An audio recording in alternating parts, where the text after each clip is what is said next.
It's a pleasure to chair this final session on wearability and comfort. We've got 7 presentations and then we can all go and have a beer, which is very much Australian lifestyle. So without further ado, we're going to get started, only because we're running a little bit behind. So I'll just present our first speaker, Nicholas Delat, and he will be presenting on women's perception of shoe cushioning as a function of mechanical properties of footwear. Please welcome Nicholas.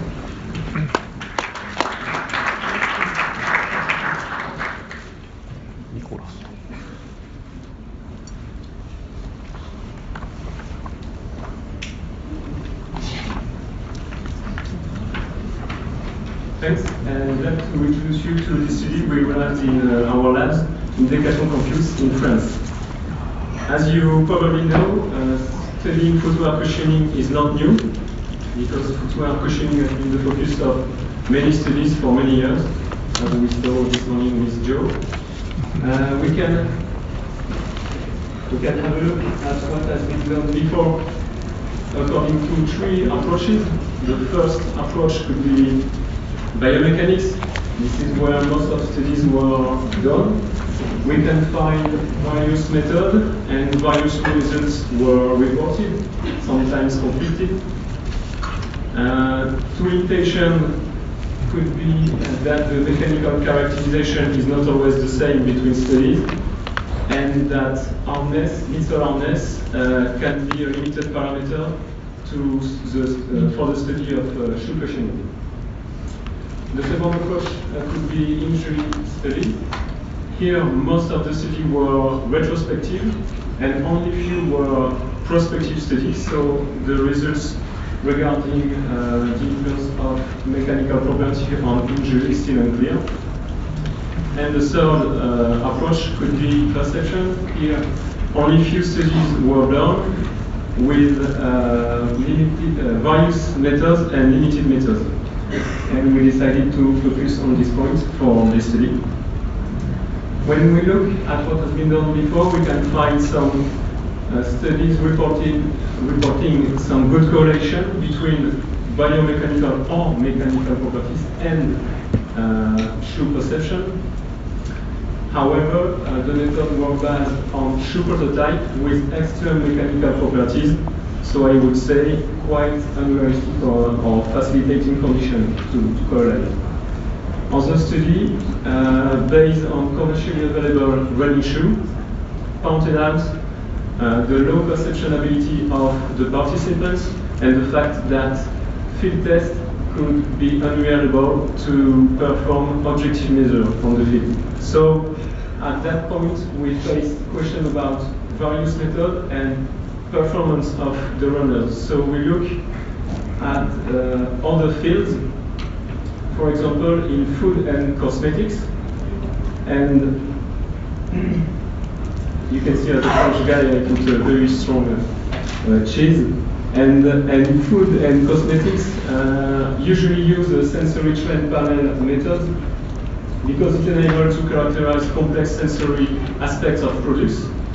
It is usually based on few subjects, usually between 10 or 15, because it is based on the training of the panel to ensure the panel performance, namely discrimination, repeatability, and agreement.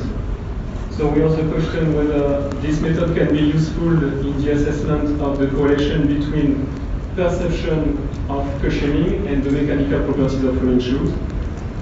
And we decided to focus on women because there is more and more women running in the world, and all the studies I mentioned previously were focused on them. So the method, with the first part, the mechanical characterization. For sure, the intention of this step is to quantify mechanical properties of footwear and to identify 10 shoes of a wide range of mechanical properties. So we had a look at the market and got a lot of shoes, 31 models, coming from 8 different brands with various technology for plastic, air, and gel. Each shoe model was mechanically characterized using an impact test. The impact test was gravity-driven, and the force and the displacement curve were recorded during all the tests and enabled us to compute up to 19 parameters. We wanted to have a look at the whole data set at the same time, so we used the principal component analysis. To make it easy to visualize, here is the first plane of the PCA, and we perform a hierarchical clustering analysis, which enables us to split the data set into 10 clusters. So here, one color is one cluster, and the analysis gave us for each cluster the shoes which was the most different from the other group. So we had our 10 shoe model spread over the space. We then bought this 10 shoe model in 4 copies to be used in the next step to avoid the alteration due to repetitive loss. And we also put shoe covers on every shoe model to avoid any unwanted effect of design on the future sensory data. The second step of the method, the sensory characterization. 10 women runners were recruited. They were rear-foot striker because we were focused on the rear-foot at the rear part of the shoe. And the idea now is to get the participants become expert trained panel that say discriminants, repeatable, and in agreement for the rating of the questioning. Here is an overview of the sensory approach, which is composed of 6 sessions. The first session is called a workshop. The 3 next sessions are for the training of the panel, and the 2 last sessions are for, strictly speaking, the sensory characterization. The workshop is focused on the semantics and the gesture. The idea is to make description explicit and understood by all participants. So the idea is to avoid this situation, which is common when we look at questioning. So we ask a lot of questions to generate and to make emerge vocabulary. We then converge to shoe attributes which we were interested in. So here the questioning and the report. And at the end of the day, we got one descriptor, and one definition, and one gesture. So as a primary result, what we call in technical language heel cushioning is understood by the panel by heel penetration in the sole. The definition is the intensity of heel penetration in the sole, and the protocol for evaluation is based on running during 15 minutes. Then the training took part indoor to avoid any unwanted effect of temperature and humidity. And here's the opportunity for the participant to customize with the visual analog scale for heel penetration. The scale went from 1, meaning not at all, to 9, meaning very much. We started the presentation of the shoe to the participants with shoe with very different mechanical properties, and then progressively coming to shoe of very close mechanical properties. And we alternate between working individually and working in groups. Note that the performance of the panel was checked after each training session to adapt the next training session if needed. And the last session, the characterization, took part in 2 sessions. The first day, 5 shoes were tested, and the second day, the 5 remaining shoes and 1 shoe for repeatability were tested. The other shoes was controlled to avoid any unwanted effect of rank, sequence, and fatigue. We assess the panel performance using a 3 ways shoe model participant session analyzer variance, and we assess the correlation between mechanics and sensory data with a classical Pearson correlation coefficient and cross validation. So first results regarding the panel performance, we find a significant effect of shoe model, which means that participants rated and well distinguished between the shoe model. We did not find any significant effect of model and session interaction, which means that the participants were repeatable. And we did not find any significant effect of model participation interaction, meaning that participants waited in agreement. So we validated these three criteria, so the panel was, let's say, sensory trained for the rating of heel penetration, and this ensured the result quality for further analysis. The best correlation we found with the heel penetration, perceived heel penetration was found with the maximal compression of the sole under the impactor. We found a coefficient of correlation of 0.86 and very low p-value. This is higher correlation compared to the study of Melanie, and this is in line with the previous study focused on men. But we think our result could be more realistic because it is based on a continuum of mechanical properties and not only external value to put the correlation. And this underlines the importance of the participants' performance in the sensory evaluation, especially the discrimination between models. Also, a good advantage is that the current method is based on less participants because it's 10 against 60. What we found unable to predict 75% of perceived penetration based on mechanical data, so we think this could be useful for footwear designer. And as a conclusion, we think that this method of sensory trained panel could be a useful method for footwear research. Note that it is only dedicated to deal with objective data. So if a future study aimed is focused on user preference, this is hedonic and qualitative data, another method is needed. As we focused on women recreational runner, future studies should focus on the population. As a take-home message, I would say that sensory characterization of footwear is not only a matter of adding questionnaires to a biomechanical study design, it definitely needs a specific study design to ensure the quality of the data in the footwear research. Thank you.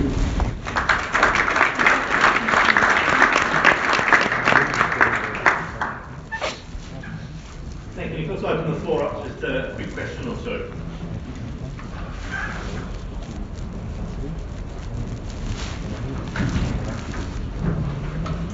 Hey, Colin Furbiture from the University of Calgary. Thanks for the presentation. I was just wondering if you think you'd be able to apply this method to something that's a little bit more subjective in the participant's mind, like lateral stiffness or longitudinal stiffness of the shoe. You mean if we can use this method on other measure like stiffness or? It seems like heel cushioning seems to be like something that they'd probably be pretty good at identifying between shoes, but something maybe a little more subjective like lateral stability or something like that. Do you think that you could still measure biomechanically, but do you think they'd still be able to detect differences? I think it could be used for other questions and other measures. This method is made to deal with objective data, so as soon as your question is focused on objective data, not on preference or such data, I think you can use, it depends on the question, but I think you can use this method.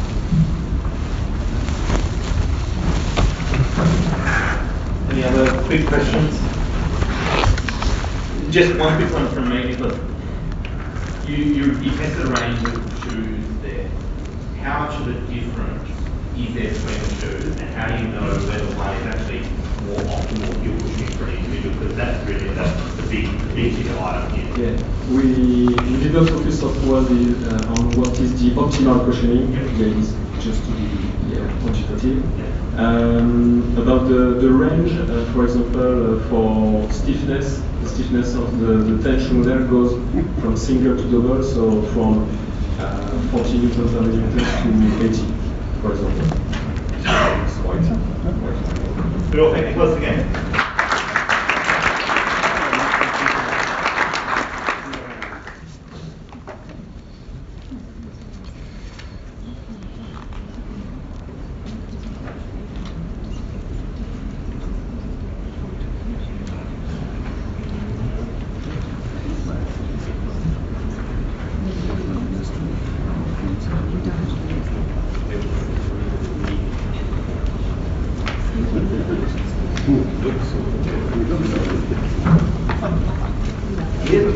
The mouse pad on this isn't working.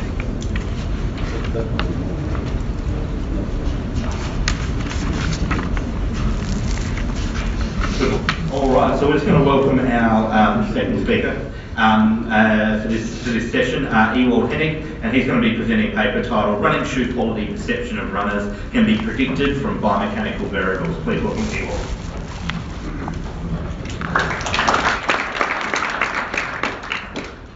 Hello, it's great to be back at this football conference. I missed only 2 out of all of them, so I'm really here for I think the 11th time. And it's a great place. Thank you, Peter, for organizing a magnificent conference at a beautiful spot. And I have the privilege at the time to be at this nice spot in Queensland. So I'm working right now at the Queensland University of Technology, but the data that I will present you today is from my work in Essen, Germany.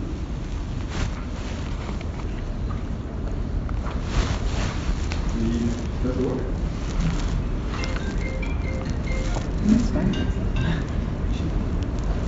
So for more than 25 years, we performed 10 running tests for government supported organizations. Thank you, Dubai.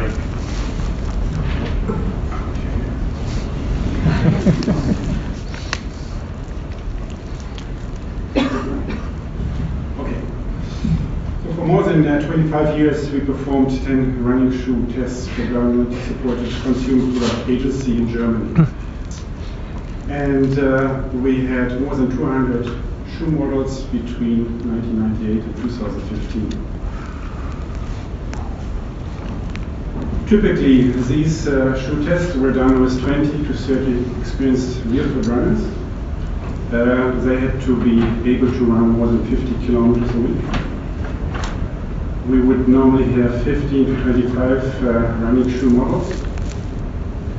We would do an impact test first on the new shoes, then do a field test of 10 kilometers running on forest ground, gravel, concrete, uphill and downhill, and all subjects would run in each shoe model. Then we would use, or we would take the used shoes in the biomechanical laboratory and take the measurements over there and do an impact test at the end. So all of the studies were done with male runners. For some of the projects, however, we also had female shoes included. But I'm only reporting today on the results from the male runners. So the shoe companies, the famous ones that everybody knows, are up here. But we also, the different ones, always like to have discounter shoes included, just to see the difference, how good are discounter shoes as compared to well-established companies. So in all the tests we had motion control, stability and cushioning running shoes. Only in the test of 2005 this concentrated mainly on stability and motion control shoes. So each subject, when they came back from their run, would fill out the questionnaire as shown to the right. And so the first question, most important, is the overall liking of the shoe. So before they answer any other question, what was the overall liking of the shoe? Then we ask for shock absorption, pronation properties, shoe fit, slipping, foot climbing, shoe handling, payment distance. We used a subjective rating scale, an anchored on 50 points, from very, very good to very, very bad. And so this rating were given after the subjects had been running for 10K. The biomechanical measurements would be the following: running at 3.3 meters per second. We would measure the ground reaction forces, tibial acceleration, pronation and pronation velocity, and the in-shoe pressure distribution. These are the measurements. So this is an early study. We only had one study at the beginning. It was extended to later studies to 2 platforms to have an easier targeting. We use an accelerometer, an electrogoniometer for measuring the pronation velocity, and single sensors for pressure distribution.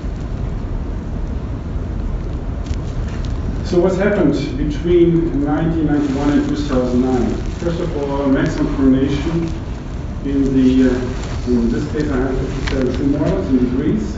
As you can see, there's a nice coming down of the pronation values with time, then it levels off.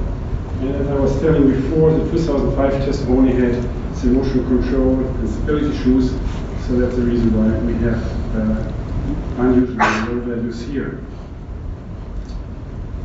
For the shock absorption, same shoes, we have an increase in shock absorption. We have an increase in shock in the years from 2000 to 2007. And then slowly going down again. So the latest test would confirm that. So 2015 it will also be going down again. So summary, since 1991, running shoes became more effective in counteracting overpronation. Shock absorption properties were best in 91, became worse between 2002 and 2005, and are now improving again. Plantar pressure shows a slight trend towards lower pressures in recent years. Now to the research question. Can overall shoe liking be predicted from biomechanical variables?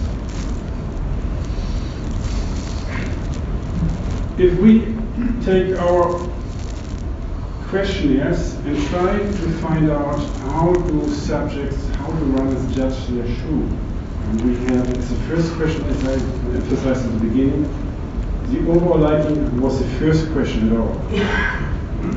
If you look at these scores, fit and comfort, shock attenuation, pronation control, rollover behavior, they are all above 90.93. So, meaning runners judge all other shoe features positive if they like a shoe, and the opposite. That's the reason why we think that the overall shoe liking is very important, and so we took this parameter for further analysis. For the shoe test in 2009, we found with a stepwise regression analysis 2 variables for the prediction of subjective rating. This was the peak tibial acceleration and forefoot pressures. So then we said, okay, this might just be a coincidence for this test. It's a very high value, we were surprised. And so we repeated this for other tests between 2005 and 2015. So based on the results from the running shoe perception analysis in 2009, we repeated this analysis for 3 additional tests in 2005, 2007, and 2015. The protocol and instrumentation for the 4 shoe tests were identical. The data from 65 different shoe models were analyzed. So first of all, looking at shock variables, peak tibial acceleration and maximum ground reaction forces for all 4 tests.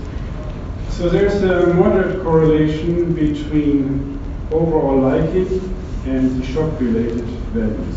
So peak tibial acceleration and maximum ground reaction force rate are very similar values. If you look at the pronation values, there is very little correlation for pronation as well as pronation velocity for the 4 tests at different years. If we do the stepwise regression analysis that we did in 2009, repeated for the other years, we always have a high value around 0.6. So stepwise regression interpolation coefficients with 2 factors was for all the 4 tests was around 0.6, which was really amazing. In a study on shoe evaluation during blinded and non-blinded running, we found that the company name has a great influence on runners' product evaluation. Therefore, we were surprised to find high determination coefficients from biomechanical variables in predicting the shoe liking judgment by our runners. Independent of footwear type, cushioning, stability, motion control, runners prefer shoes with good shock absorption properties and provide low plantar comprising low plantar pressures. This was consistently found in 4 studies between 2005 and 2015 with 65 different shoe models. Conclusion: 4 running shoe tests between 2005 and 2015 showed that low peak tibial acceleration values and low plantar pressures are good predictors for the overall liking of athletic shoes by experienced runners. Therefore, good traction absorption and comfort of foot bedding are key factors in judging of shoe liking. Stability features against overpronation play a minor role in perceiving overall shoe quality, and thank you for your attention.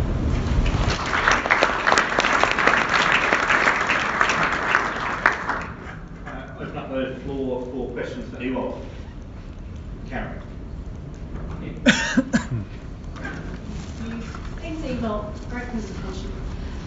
Have you done any acute measurements of liking of the shoes? So, well, there, for example, you've got them out running for 10Ks and then ranking that. However, a lot of people just go into a store, put on the shoes, maybe walk around a little bit and then judge their comfort off that. Has there been anything about the acute comfort versus... Yeah, what we have done other studies where we would usually see tests on the treadmill, so we can actually ask them on a scale. However, treadmill running is not really running outside. And so the first question really related to the overall performance in terms of sliding, going uphill, downhill, on gravel, and all these things. So it's sort of a mixture of what is happening during the 10K. And so we did not really have the chance to relate it to any acute, or we would have had to have somebody running beside the person to ask all the time. I just mean like if you just put on a pair of shoes and straight away and go, yes, I like the feel of the... Or very often we try to normalize it. We would put a reference shoe on the left foot and the external shoe on the right, and then transfer it. So we always try to normalize it to some kind of thing when we do it in the laboratory. But this overall shoe liking was really from the field test.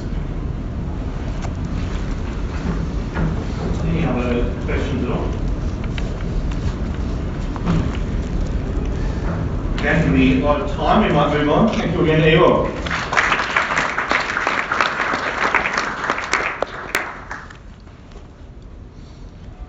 Okay, I'm going to introduce our third presenter. Slight change in the executive board, Sophie Schmitz.